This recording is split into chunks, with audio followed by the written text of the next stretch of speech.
दुनिया एक ही रात में बदल गई। पानी बंद, बिजली बंद और तापमान अचानक 100 डिग्री नीचे गिर गया। पूरा शहर मौत जैसी ठंड में कांप रहा था। लोग घरों से बाहर निकलकर शिकायतें कर रहे थे, लेकिन उन्हें क्या पता था कि कुछ ही घंटों में यही ठंड उनकी जान ले लेगी। हर कोई घबराया हुआ था क्योंकि किसी ने भी पहले से तैयारी नहीं की थी। कि मैंने पहले ही पूरे वॉलमार्ट जितना सामान जमा कर लिया था। 18 साल से जिस लड़की पर मुझे क्रश था, वो अचानक मेरे दरवाजे पर आई और खाने की भीख मांगने लगी। मैंने जवाब में सिर्फ एक फोटो भेजी, वाग्यू स्टेक और लाखों की वाइन। उसे देखते ही उसकी आंखें चमक उठीं। मुझे भी चाहिए, उसने तुरंत कहा। मैं हंस पड़ा। अगर खाना है तो खुद जाकर सुपरमार्केट से खरीद लो। लेकिन अब दुनिया पहले जैसी नहीं रही थी। एक सुपरनोवा विस्फोट ने पूरी पृथ्वी को बर्फीले नरक में बदल दिया था। ग्लोबल आइस एज शुरू हो चुकी थी और मैं एक सुपरमार्केट का वेयरहाउस मैनेजर होने के कारण 2 साल का राशन पहले ही जमा कर चुका था। लेकिन मुझे क्या पता था, वही लड़की पड़ोसियों के साथ मिलकर मेरे घर में घुस जाएगी। उन्होंने मेरा सारा खाना लूट लिया। फिर फैसला हुआ कि राशन बचाने के लिए मुझे ही खा लिया जाए। वो लड़की हंसते हुए बोली, मैंने जानबूझकर तुम्हें दरवाजा खोलने के लिए फंसाया था। वो मेरी जान काटना चाहती थी। बेहद निराशा में मैंने मौत को स्वीकार कर लिया। लेकिन तभी जब मैंने दोबारा आंखें खोली, मैं 3 महीने पीछे लौट चुका था। ग्लोबल फ्रीज शुरू होने से ठीक पहले। इस नई जिंदगी में मैंने कसम खाई, अब किसी का गुलाम नहीं बनूंगा। जिस दर्द से मैं मरा था, उसका 1000 गुना बदला लूंगा। लेकिन सबसे पहले जरूरी था दुनिया खत्म होने से पहले जितना हो सके सामान जमा करना और एक ऐसा सुरक्षित किला बनाना जिसे कोई तोड़ ना सके। तभी मेरी आंखों के सामने तेज रोशनी चमकी। अगले ही पल मैं एक रहस्यमय दूसरी दुनिया जैसी जगह में खड़ा था। तभी मेरे दिमाग में एक खतरनाक आइडिया आया। अगर मैं पूरा वॉलमार्ट स्पेस में स्टोर कर दूं, तो 10 जन तक खाने की चिंता नहीं होगी। मेरा पेट अचानक जोर से गुर्राया। मैंने सोचा, प्रलय के बाद तो अच्छा खाना नसीब नहीं होगा। इसलिए मैं शहर के सबसे महंगे रेस्टोरेंट पहुंच गया। एक डिनर पर 50,000 उड़ा दिए, क्योंकि मुझे पता था एपोकैलिप्स आने के बाद एक कटोरी नूडल्स के लिए भी लोग जान ले लेंगे। तभी मेरी 18 साल वाली क्रश फांग यूचिंग मुझे वहां देख लेती है।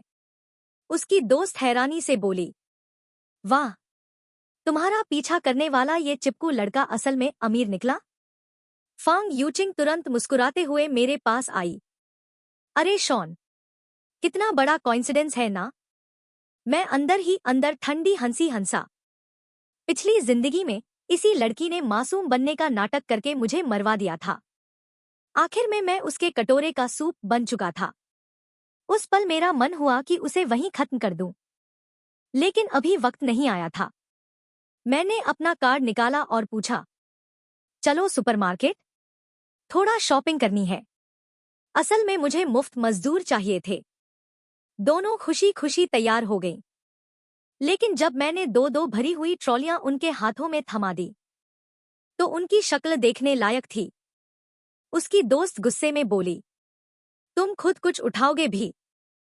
फांग यूचिंग हंसते हुए बोली, आज हमने तुम्हारी इतनी मदद की है, बदले में हमें दावत चाहिए।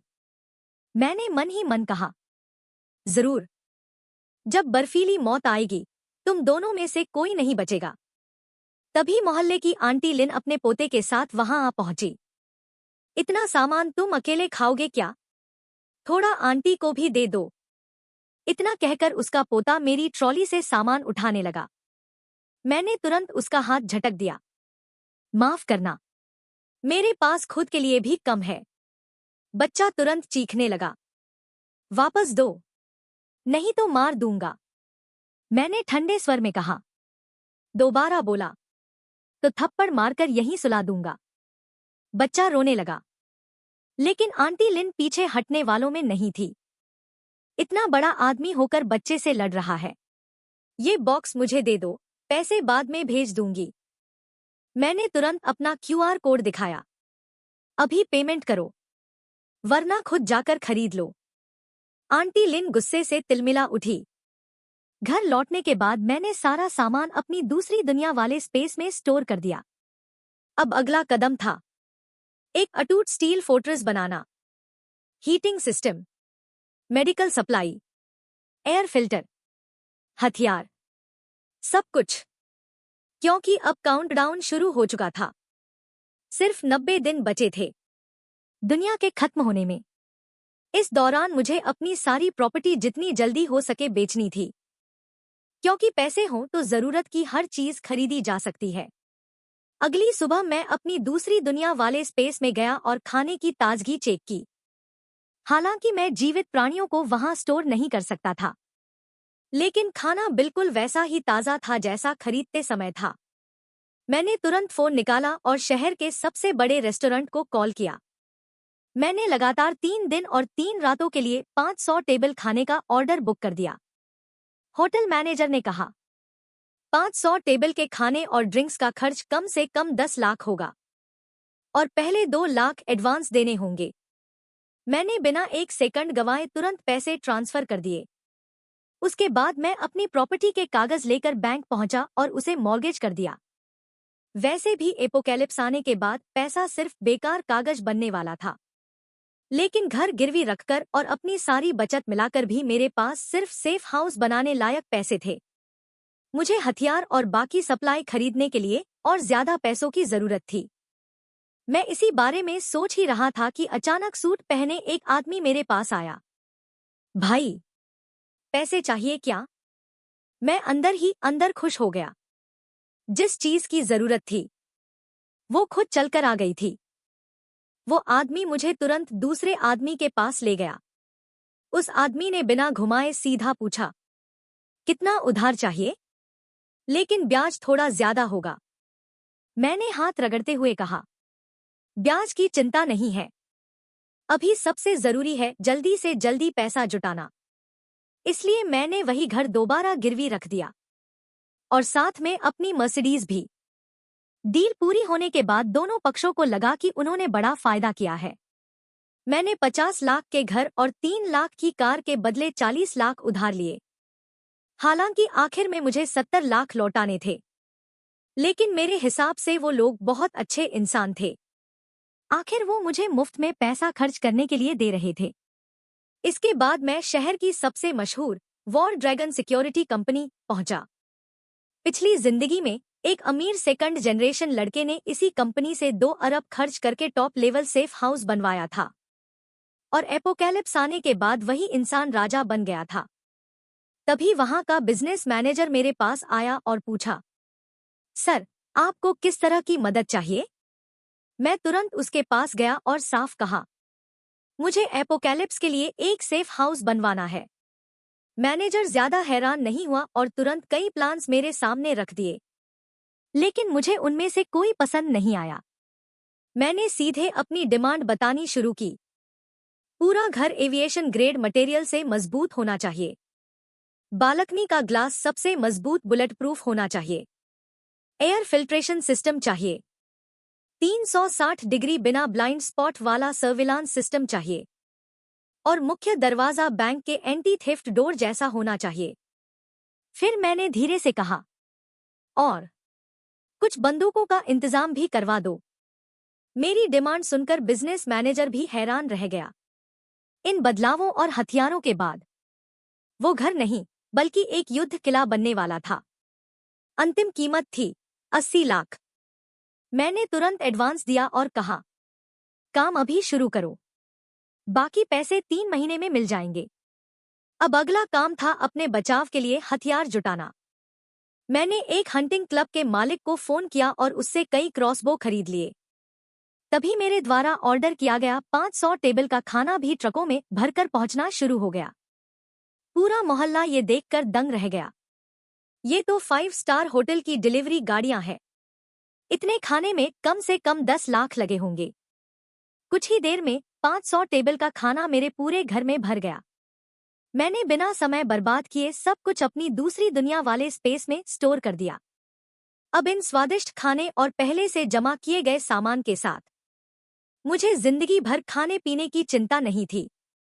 अगले दिन सिक्योरिटी कंपनी के मजदूर सेफ हाउस बनाना शुरू करने आ गए। यह देखकर कई पड़ोसी मेरा मजाक उड़ाने लगे। लगता है इसे गलत दवा मिल गई है। लेकिन मुझे कोई फर्क नहीं पड़ा, क्योंकि दुनिया खत्म होने के बाद उन्हें पता चल जाएगा कि असली मजाक कौन था। इसके बाद मैंने कंपनी के मैनेजर जो को ढूंढा और वेयरहाउस का कुछ सामान मार्केट प्राइस से दोगुनी कीमत पर खरीद लिया। अब बस धीरे धीरे सारा सामान घर पहुंचाना बाकी था। मेरी लगातार होर्डिंग करने की हरकतों ने फांग यूचिंग का भी ध्यान खींच लिया। वो अचानक मेरे पास आई और पूछने लगी, क्या हाल ही में कुछ होने वाला है? यहाँ तक कि उसने कहा कि वो इन दिनों मुझे बहुत याद कर रही थी। लेकिन उसकी नकली चिंता देखकर मेरा जवाब देने का भी मन नहीं हुआ। इससे फांग यूचिंग बुरी तरह चिढ़ गई। ये चिपकू लड़का अब मुझे इग्नोर करने लगा। हालांकि वो अभी भी मेरी अचानक की गई तैयारी को लेकर बेहद उत्सुक थी। लेकिन उसकी बेस्ट फ्रेंड हंसते हुए बोली, अगर सच में कुछ बड़ा होने वाला होता तो सरकार पहले ही घोषणा कर देती। तू बस किसी तरह इस शियांग यी नाम के चिपकू लड़के को फंसा ले। करीब आधे महीने बाद मेरा सेफ हाउस पूरी तरह तैयार हो चुका था। मालिक की सुरक्षा सुनिश्चित करने के लिए मैनेजर ने हर फ्लोर पर सर्विलांस सिस्टम भी लगवा दिया था। मैं इस व्यवस्था से बेहद संतुष्ट था। अब बस मेरी आखिरी खेप के सामान के आने का इंतजार बाकी था। कुछ ही समय बाद पीने के पानी से भरे कई ट्रक लगातार पहुंचने लगे। उसी समय मोहल्ले के अंकल यू ने हैरानी से पूछा, लिटिल जॉन, तुम इतने सारे पानी के ड्रमों का क्या कर रहे हो? पिछली जिंदगी में अंकल यू उन गिने चुने अच्छे लोगों में से थे। इसलिए मैं धीरे से उनके पास गया और फुसफुसाकर बोला, इस साल मौसम बहुत असामान्य होने वाला है। जितनी जल्दी हो सके कुछ जरूरी सामान जमा कर लीजिए, खासकर अत्यधिक ठंड से बचने के लिए। मेरी बात सुनकर अंकल यू पूरी तरह यकीन तो नहीं कर पाए, लेकिन मेरे चेहरे की गंभीरता देखकर उन्होंने मेरी बात मान ली। इसके बाद के दिनों में मैंने अपनी जेब का हर पैसा अलग अलग तरह की सप्लाई खरीदने में लगा दिया। अत्यधिक ठंड शुरू होने से ठीक 3 दिन पहले मैं खास तौर पर वापस वेयरहाउस गया और अपने सभी सहकर्मियों को मिल्क टी पिलाने के लिए बुलाया। जैसे ही सबने मिल्क टी पी, एक एक करके सभी बेहोश हो गए, क्योंकि पूरे वॉलमार्ट वेयरहाउस को आराम से खाली करने के लिए मैं पहले ही उनकी ड्रिंक्स में नींद की गोलियां मिला चुका था। सर्विलांस सिस्टम बंद करने के बाद मैं सीधे वेयरहाउस के अंदर गया।